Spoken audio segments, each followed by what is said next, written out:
सर्दियों के महीने में चूल्हे को किस तरीके से साफ़ करना है, गंदे चूल्हे को इस तरह सिंक को किस तरीके से साफ़ करना है, या चाय के जले हुए बर्तन को किस तरीके से आप जो है ना वो साफ़ सुथरा रख सकते हैं, या आटा जो है ना उसको छानने के वो इधर उधर ना गिरे। और इसके अलावा जो है ना अपने सर्फ़ को किस तरीके से जो है ना वो लंबे अरसे के लिए आप महफूज करके रख सकते हैं। आज की वीडियो में ये सब कुछ, तो इस वीडियो को स्टार्ट करते हैं। बिस्मिल्लाहिर्रहमानिर्रहीम। अस्सलाम वालेकुम, कैसे हो आप? उम्मीद है आप सब ठीक ठाक होंगे। मेरी अल्लाह पाक से दुआ है कि अल्लाह पाक हम सबको अपनी हिफ्ज़-ओ मान में रखे। तो जब भी हम सर्फ़ लेके आते हैं तो इस तरीके से जब हम रखते हैं ना सर्फ़, तो वैसे ही शॉपर वगैरह में या किसी भी चीज़ में हम रख देते हैं तो शॉपर में, तो उसके बाद जो है ना वो हमारा सर्फ़ जो है ना वो वेस्ट ज़्यादा होता है। जब डालते हैं किसी चीज़ में तब भी वेस्ट होता है, इसके अलावा जो शॉपर के अंदर रखा होता है तब भी वेस्ट होता है।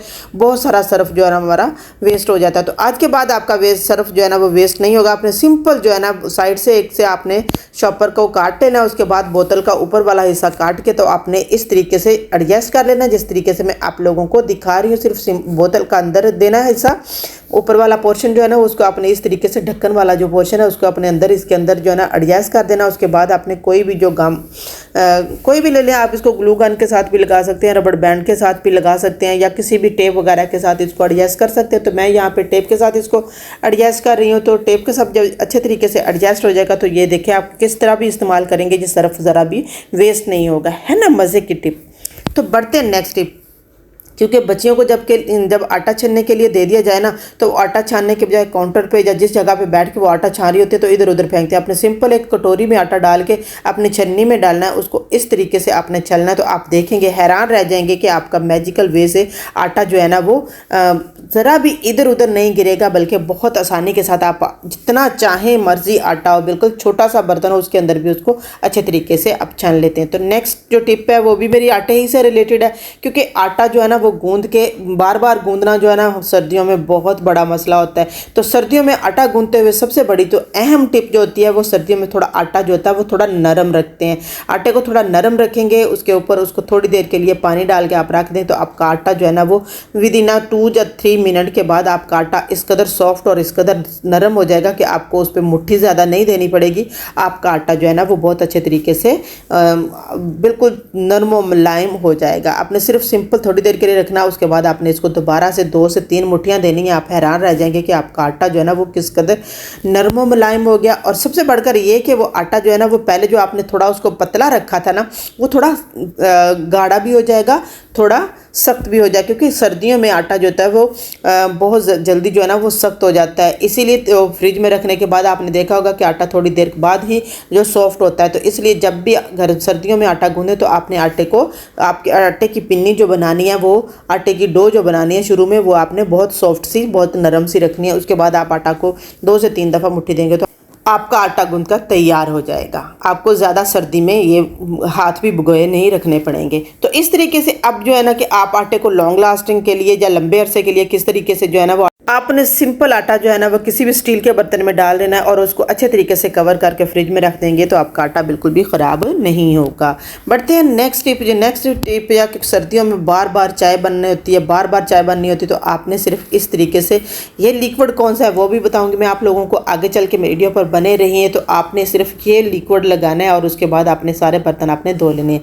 तो लिक्विड में आपने सबसे पहले जो है ना वो पानी ले लेना है, लुक वार्म वाटर लेना है, आपने गर्म थोड़ा सा पानी लेना है, उसके बाद आपने उसमें सॉल्ट डाल देना है, उसके बाद आपने उसके अंदर बेकिंग सोडा ऐड कर देना है। ये आप अपने रिक्वायर्ड के मुताबिक इसके अंदर एडजस्ट कर सकते हैं। उसको आपने अच्छे तरीके से मिक्स करना है। उसके बाद आपने इसके अंदर नेक्स्ट जो चीज़ डालनी है वो है इसका डिश वाशर। जो भी आप घर में इस्तेमाल करते हैं, आप डिश वाशर यूज़ करते हैं वो इस्तेमाल करें, साबुन यूज़ करते हैं वो इस्तेमाल करें। इसके अलावा अगर आपके पास ये दोनों चीज़ें नहीं तो आप कोई भी डिटर्जेंट भी इसके अंदर ऐड कर सकते हैं, मतलब सर्फ भी ऐड कर सकते हैं। और उसके बाद आपने इसके अंदर विनीगर डाल के रख देना है। तो ये चीज़ जो है ना वो आप लिक्विड जो है ना इसको बनाकर आप काफ़ी अरसे के लिए महफूज भी कर सकती हैं। अगर नहीं करना चाहती तो आप उसी वक्त बनाएं और उसके रिक्वायर्ड के मुताबिक बनाएं और उसको अच्छे तरीके से साफ़ कर दें।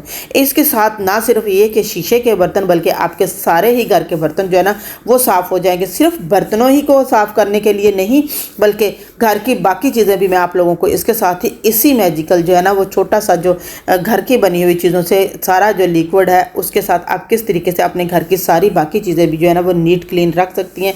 तो सिंपल आप देख रहे होंगे कि जो ये मैं आप लोगों के सामने जो है ना एक लेड जो है ना वो देचकी का वो शीशे वाला वो साफ़ करके दिखा रही हूँ, वो बहुत अच्छे तरीके से साफ़ हो जाएगा। इसको आपने बस सिंपल इस तरीके से साफ़ करना। उसके बाद जो है इसके एजेस वगैरह हैं वहाँ से आपने मैल निकालने के लिए कोई भी टूथपिक से ले लें। टूथपिक नहीं है तो आप कोई भी जो है ना, टूथपिक क्योंकि जल्दी टूट जाती है, लकड़ी होती है तो वो ख़राब जल्दी टूट जाती है, तो आपने किसी भी सुई के साथ उसको साफ़ कर लेना। तो नेक्स्ट टिप भी मेरी इसी से रिलेटेड है। ये देखें, तो ये सारी जो चीज़ें हैं ना उसके लिए भी उसके अंदर थोड़ा सा आपने बर्तन में पानी गर्म लेके उसके अंदर आपने ना यही लिक्विड ऐड करके उसके अंदर आपने इसके जो है ना बर्नर वगैरह जो उनको डिप करके रख देना है या भिगो के रख देना है। तो अब इसी लिक्विड के साथ जो है ना आपने अपने चूल्हे को भी साफ़ करना है।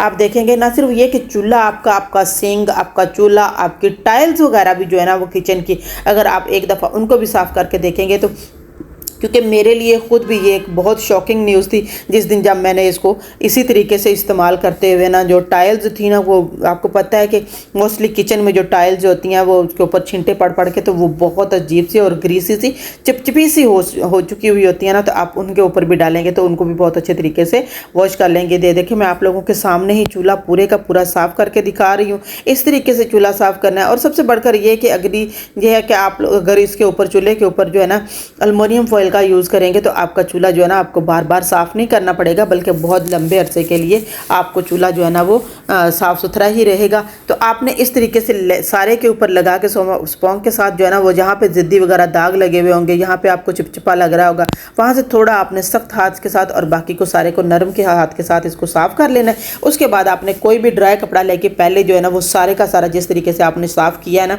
चूल्हा साफ़ किया, उसको सारे के सारे के ऊपर से साबुन वगैरह जो ये आपने लगाया लिक्विड, इस लिक्विड को आपने साफ़ कर लेना है अच्छे तरीके से। जब इसको आप साफ़ कर लेंगे, पहले इसको आपने नरम कपड़े के जो कपड़ा बिल्कुल ड्राई होगा उसके साथ ही साफ़ करना है, क्योंकि ड्राई कपड़ा जब आप इसके ऊपर मारेंगे तो जो दाग धब्बे होंगे वो सॉफ्ट हो चुके होंगे, वो भी सारे के सारे जो है ना वो उसके साथ इजीली आसानी के साथ जो है ना वो रिमूव होते जाएंगे। जितने भी स्टेन्स होंगे, कितने भी ऊपर इसके ऊपर चिपचिपा से स्टेन वगैरह लगे होंगे वो सारे के सारे ड्राई हो जाएंगे।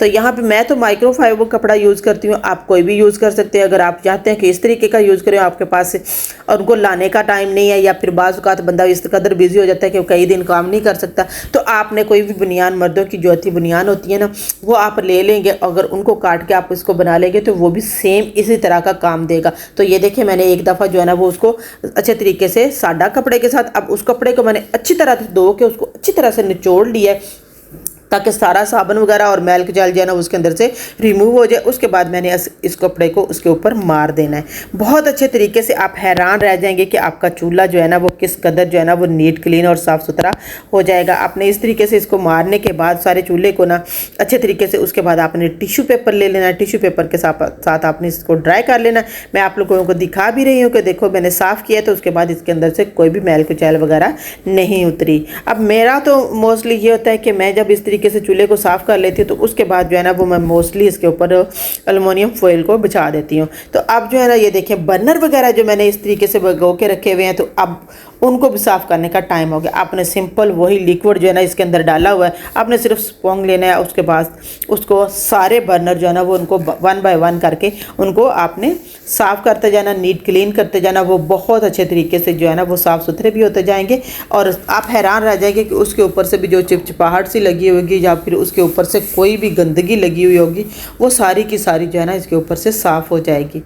बहुत अच्छे तरीके से आपको इस पर ज़्यादा मेहनत नहीं करनी पड़ेगी, क्योंकि सर्दियों का मौसम होता है ना, तो इस तरीके से काम जो है ना वो बंदे के हाथ जो है ना वो बहुत ज़्यादा ठंडे हो जाते हैं। तो आपने ये नीम गर्म पानी में सारा कुछ करना है और आप देखेंगे कि मिनटों सेकंडों पे आपके हर की चीज़ जो है ना साफ़ हो जाएगी। उसी फाइबर क्लॉथ के साथ आपने इसको ड्राई कर लेना है। और उसके अलावा आप इसको टिश्यू के साथ भी कर सकती हैं, किसी कपड़े के साथ भी कर सकते हैं, जैसे आपको आसान लगे, इजी लगे, आपने उस तरीके से करना है। किसी भी चीज़ के टेंशन लिए बगैर आपने ये काम अच्छे तरीके से कर देना है। अब चूल्हा जब साफ़ हो गया, मैंने एल्युमिनियम फॉइल भी इसके ऊपर चढ़ा दिया है। तो अब सबसे बढ़कर जो है ना सबसे अच्छी चीज़ जो होती है ना कि आप चूल्हे को स्टार्ट करने से पहले जो उसके जो सुराख होते हैं ना उनके अंदर अच्छे तरीके से आप अगर इस तरीके से सुई के साथ जो है ना, क्योंकि मैल कुचैल या फिर पानी वगैरह कोई भी अगर उसके अंदर एडजस्ट हो गया या चला गया हुआ है तो चूल्हा जो है ना वो नुकसान नहीं देगा। आपका चूल्हा जो है ना वो गैस भी आपकी बहुत जल्दी ख़त्म नहीं होगी, और सबसे बढ़कर ये कि आपका जो है चूल्हा है ना वो बहुत लंबे अरसे के लिए और बहुत अच्छे तरीके से चलता रहेगा, ख़राब नहीं होगा, और गैस भी आपकी जल्दी ख़त्म नहीं होगी। तो बढ़ते हैं नेक्स्ट। इस तरह का चाय का बर्तन जो है ना वो मोस्टली, क्योंकि चाय सर्दियों का महीना और चाय ना हो, चाय तो हर वक्त चूल्हे पे चढ़ी रहती है, तो इस तरीके से आपने इसको भी किस तरीके से उसी जो है ना लिक्विड के साथ आपने साफ़ करना है। वो बहुत ही अच्छा सा लिक्विड है, ये आप बनाकर ना काफ़ी अरसे के लिए ये, क्योंकि इसकी सेल्फ लाइफ बहुत लंबी है, इसमें कोई भी ऐसी चीज़ नहीं है जो इसको नुकसान पहुँचाएगी। आप किसी भी बोतल वगैरह में डाल के इसको रख लें, किसी भी एयर टाइट कंटेनर में डाल के रख लें, तो ये लंबे अरसे के लिए आपका साथ देगा, आपको बार बार बनाना भी नहीं पड़ेगा। देखा ना आपने किस तरीके से अच्छे तरीके से मेरी चाय का बर्तन भी साफ़ हो गया।